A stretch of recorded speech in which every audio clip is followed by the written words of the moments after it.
Good day, I am Jelena Stipular, and today I'll be discussing the ventricular septal defect, also known as VSD, one of the most common congenital heart diseases. A ventricular septal defect is an incomplete closure of the ventricular septum, allowing blood to flow freely between the left and right ventricles. It's actually the most common form of congenital heart disease, often detected during infancy or early childhood. Most cases are congenital due to developmental failure of the interventricular septum during embryogenesis. These can be membranous, muscular, inlet, or outlet types, and may also be linked with chromosomal syndromes like trisomy 21, 13, or 18. Less commonly, VSDs can be acquired, such as after a myocardial infarction, trauma, or infection. In VSD, there is an anatomic defect in the interventricular septum. During systole, blood flows from the left ventricle to the right ventricle because of higher left-sided pressure. This causes increased right ventricular volume and pulmonary blood flow. Over time, large unrepaired defects can lead to pulmonary vascular remodeling and eventually Eisenmenger syndrome, where the shunt reverses to right to left, causing cyanosis and clogging. VSDs are classified based on their location. First is the perimembranous.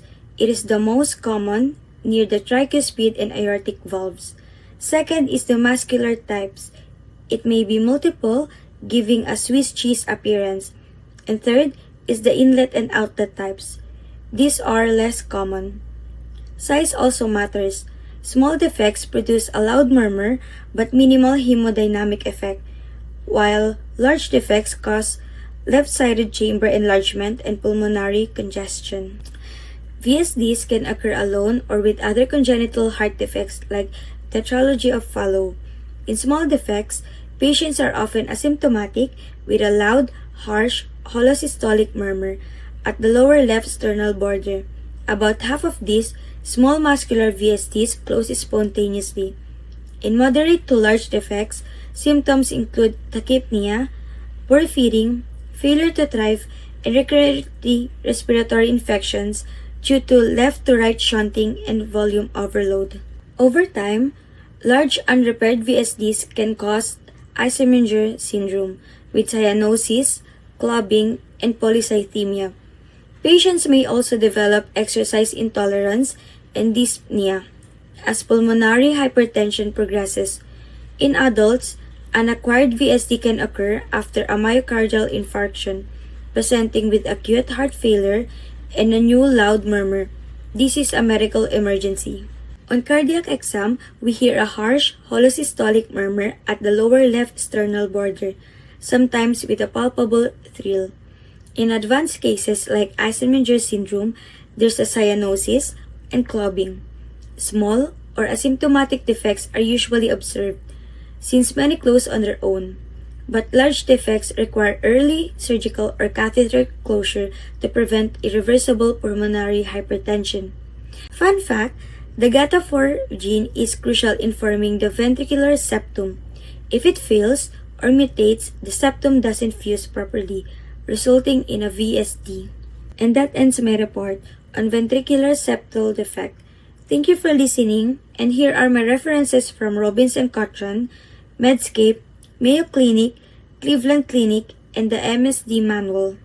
Good morning, everyone. I'm Princess Reyes, and I'll be reporting about hemangioma, one of the most common benign vascular tumors in infants. For this report, I'll start with case, followed by its etiology, pathogenesis, morphology, and clinical features. The case is about a 4-month-old infant who is brought to the PDO-OPD because of a large reddish-brown patch on the skin, which had been present since birth. The lesion was soft, compressible, and not painful, with no signs of bleeding or ulceration. The infant was otherwise healthy. Based on the findings, the physician diagnosed a hemangioma and advised the mother to observe the lesion for possible spontaneous regression. In summary, hemangioma is a benign vascular tumor that is common in infants. It usually appears at or shortly after birth, grows rapidly during the first year of life, and then gradually regresses, often disappearing completely by around 7 years old. So most cases like this one are self-limiting and only need observation unless complications develop. Hemangioma is a congenital vascular anomaly caused by abnormal proliferation of endothelial cells during fetal development. It results from a localized error or angiogenesis, or the process of forming new blood vessels. Possible factors include fetal hypoxia, placental abnormalities, or genetic mutations that influence vascular growth. It may also be seen with syndromes such as von Hippel-Lindau or Sturge-Weber, but most cases occur sporadically and benign in nature. For the pathogenesis, hemangioma develops due to abnormal angiogenesis during fetal life. Normally, endothelial cells multiply in a controlled way to form new blood vessels. But in hemangioma, this process becomes unregulated, causing excess endothelial proliferation and formation of too many small vessels in one area. This starts with abnormal angiogenesis in the fetus, leading to clusters of immature vascular channels that eventually form a visible mass on the skin. After birth, the hemangioma follows three characteristic phases. First is proliferative phase. So this occurs during infancy. Endothelial cells actively multiply, so the lesion grows rapidly and becomes more noticeable. Next is involuting phase. After the first year, the endothelial cells stop dividing. The vessel begin to flatten and shrink, and blood flow decreases. Next and finally, involuted phase. So over the next few years, the vascular channels are replaced by fibrous and fatty tissue, resulting in spontaneous regression. So this explains why most hemangiomas shrink and fade naturally, often completely disappearing by around 7 years old. So overall, the pathogenesis shows a cycle of growth, stabilization, and natural regression, which supports observation as the preferred management in uncomplicated cases. Grossly, hemangiomas appear as a flat or raised red to reddish-blue lesions that are soft, compressible, and blanched with pressure. They're most often found under the face, scalp, neck, or trunk. In this case, the reddish-brown patch noted since birth fits the appearance of a capillary or strawberry hemangioma. These lesions tend to grow during the first few months of life and then gradually shrink. Microscopically, they are composed of numerous thin-walled capillary-sized vessels lined by normal endothelial cells and filled with red blood cells. There's minimal stroma and no cellular atypia or mitotic activity, confirming their benign nature. In cavernous hemangiomas, the vascular spaces are larger and deeper, and during regression, these are replaced by fibrous and fatty tissue. For the clinical features, hemangiomas are usually present at birth or appear within the first few weeks of life. They grow rapidly during the first year, stabilize, and then gradually regress over time.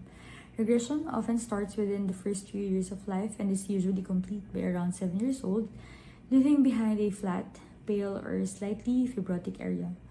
Complications include ulceration or bleeding if the surface is injured, cosmetic disfigurement, especially on the visible areas like the face or scalp. Rarely, high output cardiac failure if the lesion is very large and highly vascular. So, in summary, hemangioma is a benign vascular tumor resulting from abnormal endothelial proliferation during fetal development. It is the most common tumor of infancy, typically appearing at or shortly after birth, enlarging during the first year and then regressing naturally, usually by around 7 years old. Most cases require no treatment, and observation is the best management unless complications occur. Thank you. Good day. I'm Sophia Sikat of ND2C, and in this video we will discuss lymphangioma, which is one of the diseases of infancy and childhood. Lymphangiomas are uncommon benign malformations of the lymphatic system that can occur anywhere on the skin and mucous membrane. It basically is the lymphatic counterpart of hemangiomas that arise due to developmental errors during embryogenesis. Lymphangiomas can be categorized as deep or superficial based on the depth and size of the abnormal lymphatic vessels, or as congenital or acquired. The primary or congenital causes include developmental error during embryogenesis, failure of lymphatic channels to connect with the main lymphatic system that leads to sequestration of lymphatic tissue and fluid accumulation. Now, for the secondary or acquired causes, it includes trauma, inflammation, or lymphatic obstruction. In most cases, the cause is sporadic or non-hereditary, though some are associated with chromosomal abnormalities such as Turner syndrome, Down syndrome, and Noonan syndrome. Rarely, lymphangiomas may develop secondary to trauma, inflammation, or lymphatic obstruction later in life. Now, lymphangioma begins with the developmental error. So, during embryogenesis, the lymphatic vessels fail to properly connect with the central venous or main lymphatic system. This results in isolated clusters of lymphatic channels that cannot drain the lymph effectively. So, on a molecular level, this developmental failure is linked to abnormal regulation of the lymphangiogenic factors, particularly the vascular endothelial growth factor or VEGFC, VEGF3 signaling pathway. So, disruption of this pathway interferes with the normal formation and patterning of the lymphatic vessels. The next is lymphatic sequestration. So due to this signaling defect, the sequestered lymphatic sacs persist and continue to collect lymphatic fluid. So overexpression of or dysregulation of the VEGFC or VEGFR3 stimulates uncontrolled endothelial cell proliferation and lymphatic channel formation, while improper expression of PROX1, FOXC2, and SOX18 further contributes to malformed disconnected lymphatic structures. Now, as the lymph fluid continues to accumulate, the isolated lymphatic spaces gradually expand, forming cystic or cavernous structures. The cysts are lined by flattened endothelial cells which remain metabolically active under the influence of VEGF signaling. So, this causes progressive dilation and remodeling of the vessel walls, supported by local inflammatory cytokines such as your IL-6 or TNF alpha and the matrix metalloproteinases or the MMPs, which degrade the surrounding tissue to allow expansion. Now, the enlarging lymphatic spaces may eventually infiltrate the adjacent soft tissues, especially in regions rich in lymphatic channels like the neck, axilla, and oral cavity. The expansion is not due to malignancy, but due to the persistent dysregulated lymphangiogenic signaling and fluid accumulation that drive gradual infiltration and deformity of nearby structures. Now, the clinical features of lymphangioma depends on the type. So, the first one we have capillary, which has features of pink or flesh-colored clustered papules or vesicles that resembles frog spawn. The next one we have cavernous, which shows subcutaneous rubbery nodules without surface or texture change. And then for cystic, it is larger than cavernous lymphangiomas commonly occurring in the head and neck region. So according to Robbins and Cochrane pathologic basis of disease, cavernous lymphangiomas are often synonymous with cystic hygromas, although some references differentiate the two. The distinction mainly lies in the size and location because cystic lymphangiomas are generally larger and more deeply seated and are often found in regions like the neck and axilla, while the cavernous forms are somewhat smaller but share the same histologic features. In the first image, we observe a classic example of a capillary type lymphangioma, which is characterized by numerous small, thin-walled lymphatic channels that are closely packed together. So these channels are lined by a single layer of endothelial cells and are embedded within the connective tissue, which gives the lesion a sponge-like appearance. So this type of lympangioma is typically superficial and often presents in the skin or mucous membranes and is usually noted at birth or early childhood. So, unlike cystic or cavernous lymphangiomas, the capillary type tends to be smaller, more localized, and less likely to cause extensive tissue infiltration, though it can still lead to cosmetic or functional concerns depending on the location. In the second and third image, we see examples of cavernous and cystic types, and both consist of dilated lymphatic spaces lined by endothelial cells and filled with lymphatic fluids. Now, on the histopathologic examination, Lesions of superficial lymphangioma consist of a collection of large lymphatic cisterns that lie deeply in the subcutaneous plane and which communicate via dilated dermal lymphatic channels lined with endothelial cells. So the overlying epidermis is usually acanthotic or hyperkeratotic and has an irregular elongation of the reed pegs. As we can see, there is no atypical vascular features, nuclear atypia, or mitotic activity or coilocytic changes that typically exist. There's also mild to the moderate inflammatory infiltrate that are present. Cystic or cavernous lymphangiomas demonstrate large, irregular vascular spaces lined with a single layer of flattened endothelial cells within a fibroblastic or collagenous stroma, which may contain lymphocytes. And also, there could be penetration of the muscle. Hi, I'm Lovely Romero and I will be discussing retinoblastoma. We have here a 4-year-old boy who was brought by his parents at the Opta OPD clinic because of blurring of vision on the right eye. Physical examination revealed a cat's eye reflex and enucleation was done. So, retinoblastoma is primarily genetic in origin and results from the mutations in the RB1 gene located on the long arm of chromosome 13 at band 14. It has two main forms. So the first one is the hereditary or familial type, which occurs when a child inherits one defective RB1 allele from a carrier parent, and it follows an autosomal dominant pattern with high penetrance and usually presents as bilateral and multifocal tumors. So the sporadic form, on the other hand, happens when both RB1 mutations are acquired after birth in a single retinal cell, leading to a unilateral and unifocal tumor, and having a family history of retinoblastoma is a major risk factor. So, they said that there are no significant environmental causes identified, though in some cases, chromosomal deletions involving the 13q14 region have been observed. So, on this table, table 10.5, common malignant neoplasms of infancy and childhood, retinoblastoma is most common on children under 0 to 4 years old. For the pathogenesis, retinoblastoma develops due to the loss of function of both alleles of the RB tumor suppressor gene, which is located on the long arm of chromosome 13 at band 14 and follows what is known as the Nod-Sons-2 hypothesis. Normally, the RB gene encodes the RB protein, which is a key negative regulator of the cell cycle, um, and in its active hypophosphorylated form, RB binds and inhibits E2F transcription factors, thereby preventing the cell from entering the S phase of the cell cycle, where the DNA synthesis and replication occur. So when RB becomes inactivated, E2F is released, allowing the cell to proceed into the S phase and replicate its DNA. Thus, the loss of RB function removes the brake that normally controls the cell cycle progression, leading to uncontrolled cellular proliferation.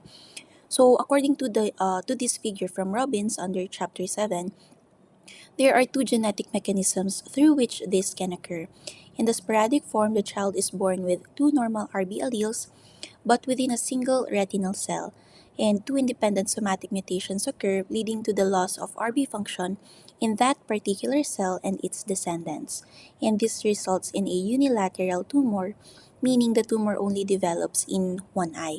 In contrast, the familial or hereditary form occurs when a child inherits one defective RB allele from a carrier parent, and this means all somatic cells in the child's body are already heterozygous for the mutation, and only one additional somatic mutation, or what we commonly know as the second hit, in any retinal cell is needed to completely inactivate the RB. Since every retinal cell already carries one defective copy, multiple independent second hits can occur, resulting in bilateral and multifocal tumors. So, for the gross morphology, as seen in this picture from Robbins, retinoblastoma typically presents as a white, friable intraocular mass arising from the retina, and the tumor may exhibit areas of calcification, necrosis, and hemorrhage.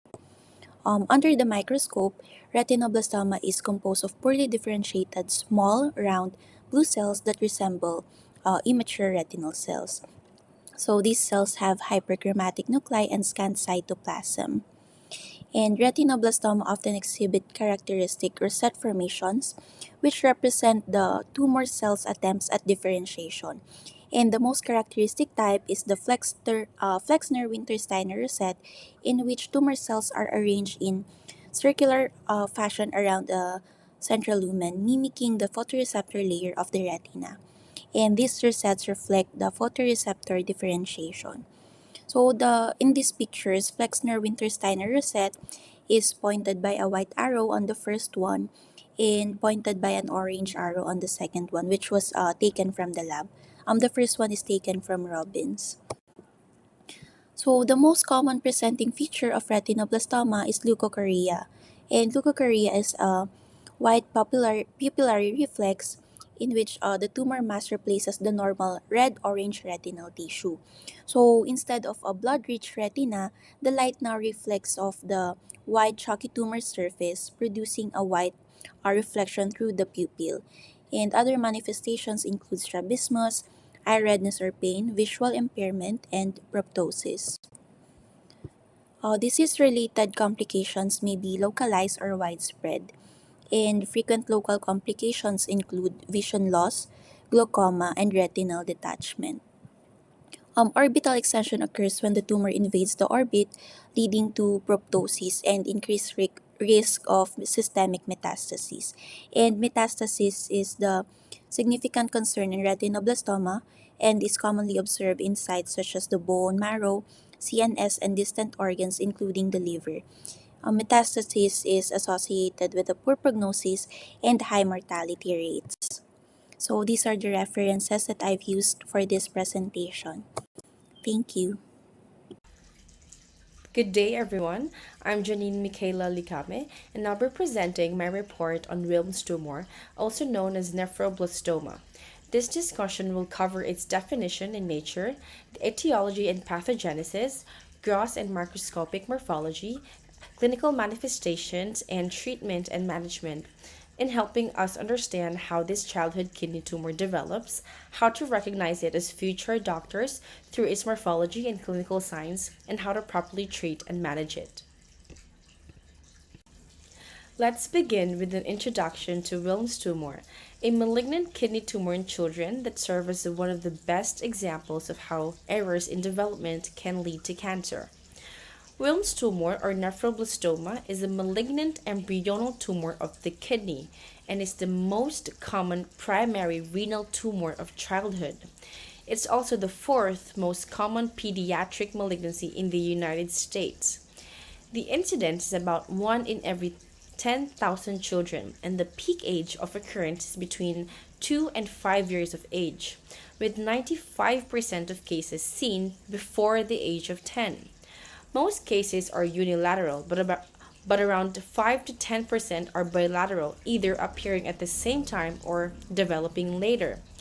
It is also considered a major success story in pediatric oncology, with an impressive cure rate of about 90% using current multimodal therapy. Wilms tumor is also unique because it behaves like an embryonal tumor, which means the cancer cells try to form structures that resemble a developing normal kidney, showing how abnormalities in development can directly contribute in tumor formation. Let's now discuss the etiology and pathogenesis of Wilms tumor. I will be explaining how specific genetic mutations disrupt kidney development and lead to tumor formation. Most cases of Wilms tumor are sporadic, accounting for about 90%, while around 10% are familial, caused by inherited germline mutations. The main gene involved is the WT1 that is found on chromosome 11p13, which is a tumor suppressor gene that is essential for normal renal and gonadal development. When this is deleted or mutated, renal cells fail in maturing properly, and the embryonic cells continues in dividing, forming the basis of Wilms tumor. Another important gene is the WT2, found now on chromosome 1115.5, where imprinting abnormalities lead to excessive expression of growth genes like IGF2 that results in overgrowth and tumor formation. Another mutations in TP53 and CTNNB1, which encodes for the beta-catenin, can also appear later and contribute in the tumor progression and resistance to therapy. Now, let's discuss the three syndromes associated with Wilms tumor. First is the Wagner syndrome, or the WAGR syndrome, that stands for Wilms tumor, aniridia, genitourinary anomalies, and mental retardation. It results from a chromosome erasure or deletion at 11p13 involving both the PAC6 and WT1. The loss of WT1 predisposes to Wilms tumor, while the erasure or deletion of PAC6 causes the absence of iris, or what we call aniridia. Children may also have abnormal genital development and mild intellectual disability. These patients have about 50% chance of developing Wilms tumor, so they do require regular kidney ultrasound screening. Next, we will discuss the Dennis-Drash syndrome. This condition is caused by a dominant negative mutation in the WT1 gene, which interferes with the normal kidney and gonadal development. Clinically, these children present with early onset nephrotic syndrome due to diffuse mesangial sclerosis, ambiguous or dysgenetic gonads, and a very high risk, up to 90%, of developing Wilms tumor. Because of this high risk, close monitoring and coordinated care are critical, and removal of dysgenetic gonads is sometimes recommended in avoiding a blastoma in your gonads.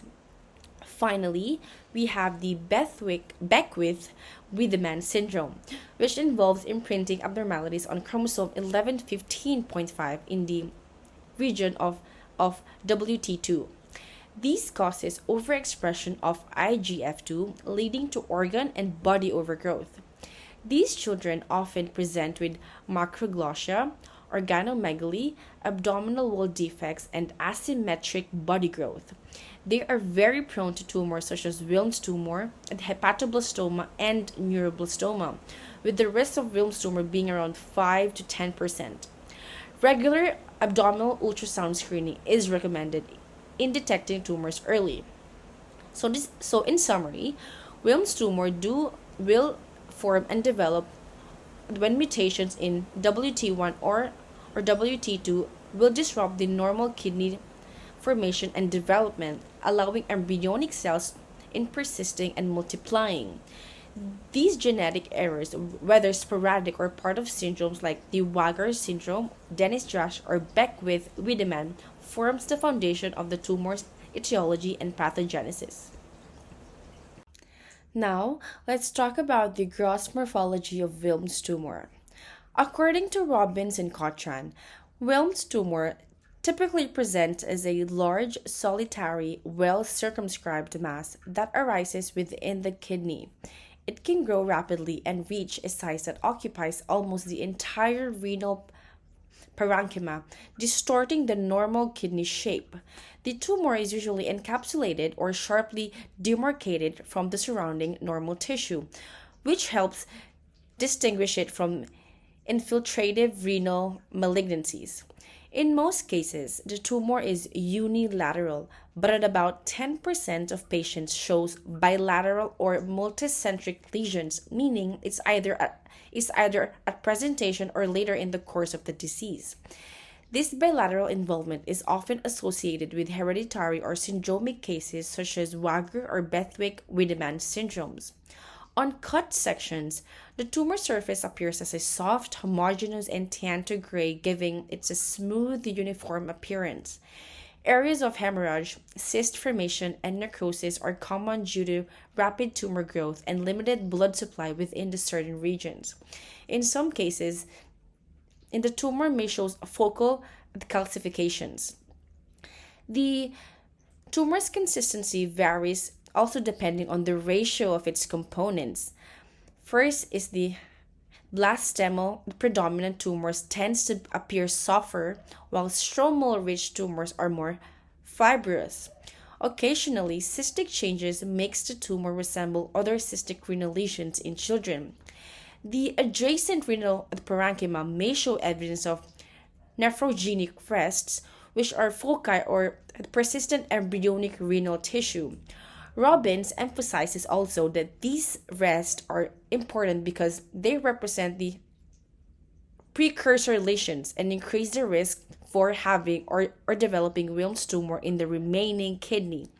So, in summary, grossly, Wilms tumor is characterized by large, soft, tan to gray, well circumscribed or well-defined renal mass, often with areas of hemorrhage, necrosis, or cyst, and sometimes found in both kidneys in linked cases. This this distinctive appearance reflects its embryonal origin and rapid proliferation. Let us now move on to the microscopic morphology of Wilms tumor, which shows the distinct cellular components that define its characteristic appearance. Under the microscope, Wilms tumor has a triphasic composition, meaning it contains three main components. First is the blastemal component, made up of tightly packed small blue undifferentiated cells that represent the primitive tumor cells. Second is the epithelial component, which forms the primitive tubules or glomeruli interspersed among the blastemal cells. Third is the stromal component, consisting of fibroblastic or myoid areas, and in some cases, skeletal muscles differentiation can be seen. Mitotic activity is often frequent but usually non-atypical, meaning the cells do divide rapidly but in a controlled pattern. In around 5% of cases, anaplasia is present. These are cells with large pleomorphic hyperchromatic nuclei and abnormal mitosis. Anaplasia is important because it correlates with TP53 mutations and indicates a poor response to chemotherapy, leading to a worse prognosis. So let us now proceed with the clinical manifestations. Wilms tumor, also known as nephroblastoma, is the most common primary renal tumor in children, typically appearing between ages 2 and 5. Most cases are sporadic, but a few are associated with genetic syndromes such as Wagner, Dennis-Drash, or Beckwith-Wiedemann syndrome. Clinically, the most common presentation is a large, painless abdominal mass. Parents often notice the swelling incidentally when dressing or bathing the child. The mass is smooth, firm, and may cross the midline of the abdomen. Because the tumor grows rapidly, it can occupy much of the abdominal cavity before causing discomfort. Some children will develop hematuria, which may be gross or microscopic. Others experience abdominal pain that sometimes follows minor trauma. And in some cases, the tumor compresses the intestines, leading to vomiting, constipation, or intestinal obstruction. Another frequent sign is hypertension, which occurs due to the excess renin secretion from the tumor or compression of the renal vessels. This can lead to irritability, headache, or even heart strain if left untreated.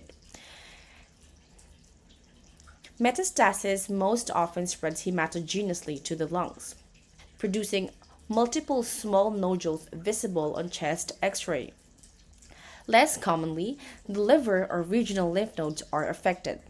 The prognosis is generally excellent with modern multimodal therapies such as surgery, chemotherapy, and sometimes radiotherapy with over 90% long-term survival in favorable cases. Robbins emphasizes that prognosis depends heavily on histologic features, such as tumors showing anaplasia, characterized by pleomorphic hyperchromatic nuclei, and abnormal mitosis have a very poor response in treatment and worse outcomes.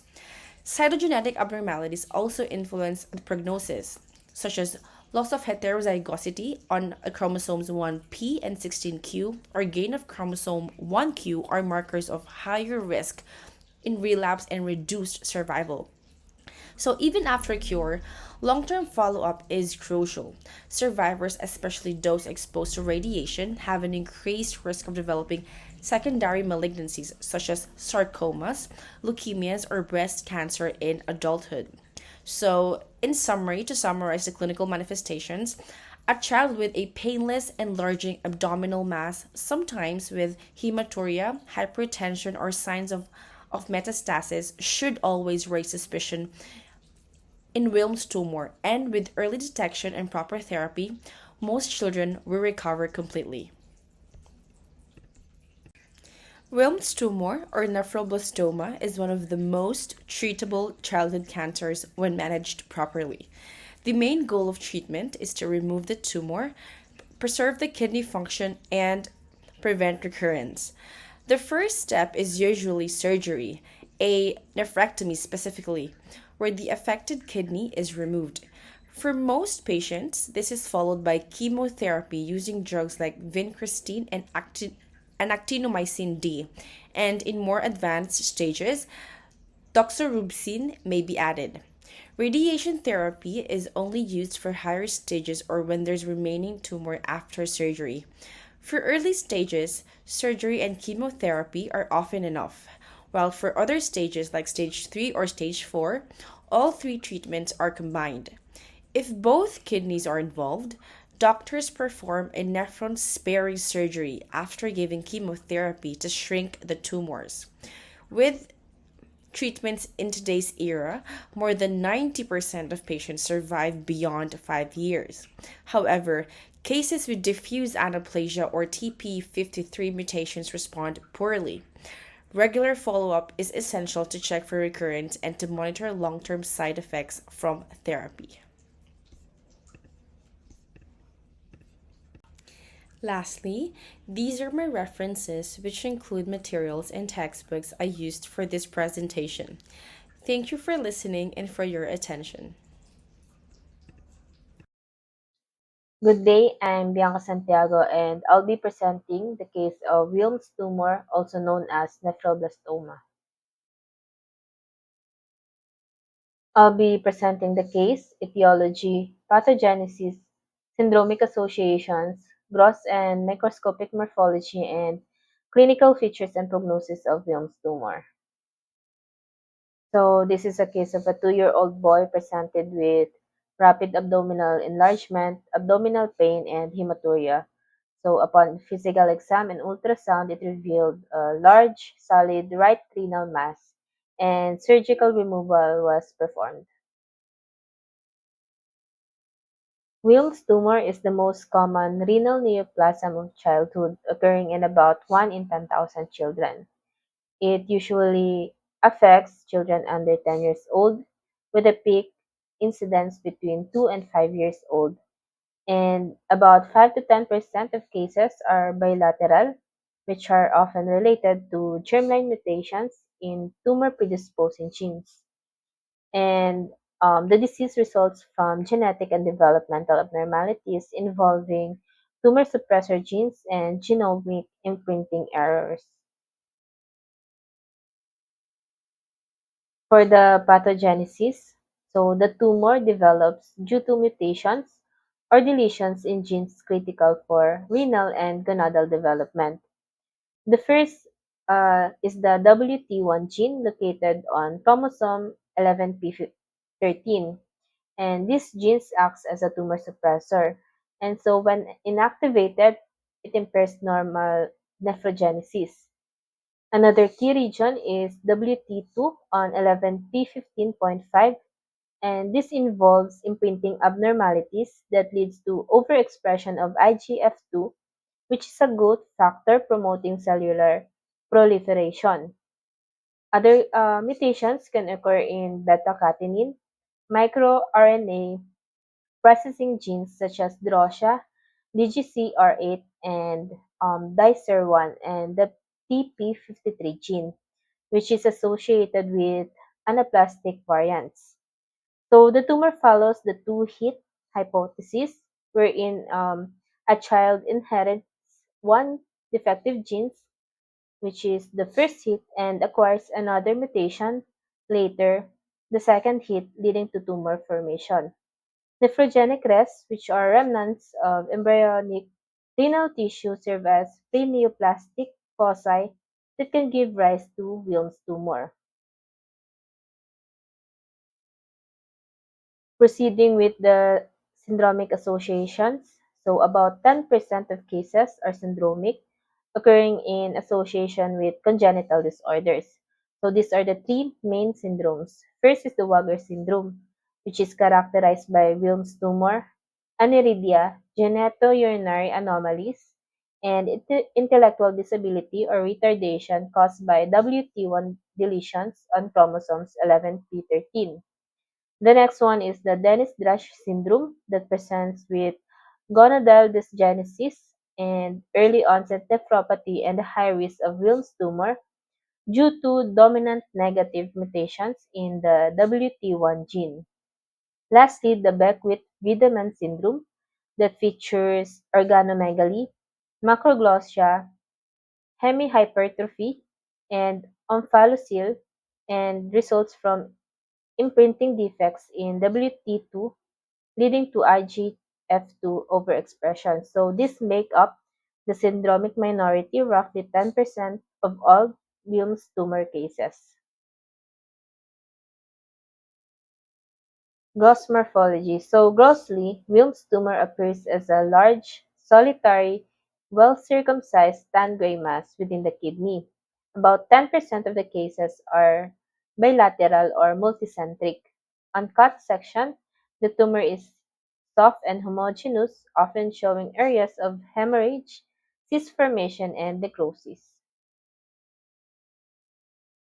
Shown in the first figure is the microscopic morphology of the Wilms tumor, and microscopically, Wilms tumor shows a triphasic pattern that mimics kidney development, and it includes first blastemal components, sheets of small undifferentiated blue cells seen in the red circle, and next one is the epithelial components forming primitive tubules or glomeruloid structures seen in blue circle, and lastly the stromal components consisting of fibroblastic or myxoid tissue, sometimes showing skeletal muscle or cartilage differentiation seen in the orange rectangle. So in the figure B, an anaplastic variant, seen in about 5% of cases, exhibits hyperchromatic, pleomorphic nuclei and abnormal mitosis, and is associated with P53 uh, mutations and poor prognosis. Clinically, patients usually present with palpable abdominal mass, sometimes crossing the midline.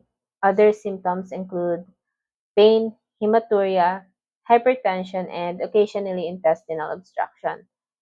Metastasis commonly involves the lungs and liver. With modern therapy, the prognosis is excellent, with about 90% survival rate after surgery and chemotherapy.